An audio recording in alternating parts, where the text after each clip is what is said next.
The CW Podsquad teamed up with Movin 99.7 at this year's Red, White, and Boom Music Festival, where we got a chance to meet up with some of today's hottest musical acts like Travie Mccoy, the New Boyz, B.O.B, Shontelle, and Kevin Rudolf. The thing is, like, I think my charm is the fact that I have no game. You know what I mean?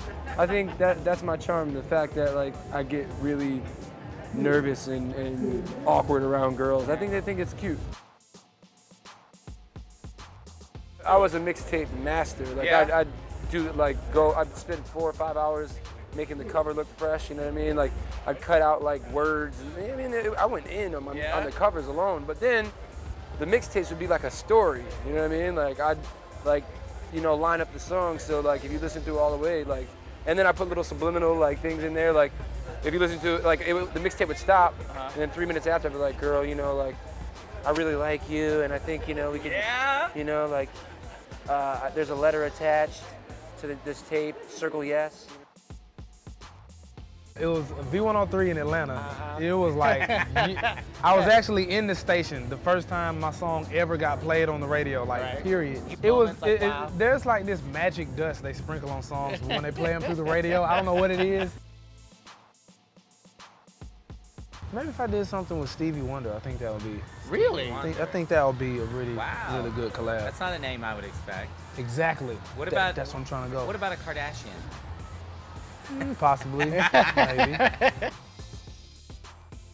We've been rushed on stage while, like, we was signing doing autographs on stage, and then we was like, we turned around, signing autographs for the like, backstage signed a couple people. autographs, and then we turned back around, and everybody that was like on the floor was on stage, and they was chasing us, and we had to jump over tables and stuff. Yeah, it was crazy.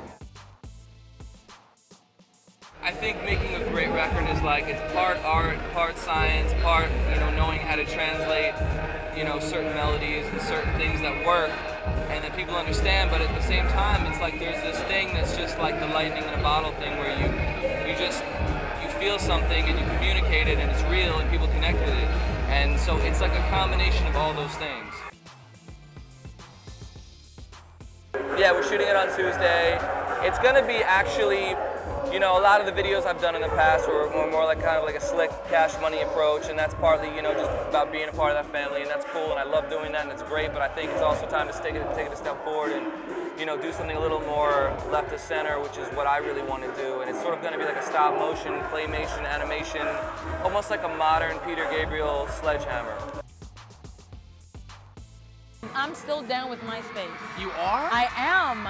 Like, I actually have samples of, you know, my new album on there, so if you wanted to get a little taste of what else, you know, you might get on the album, you can check it out on MySpace. I'm literally everywhere. Ustream, like, seriously everywhere. Forum, Spring, Tumblr, everywhere.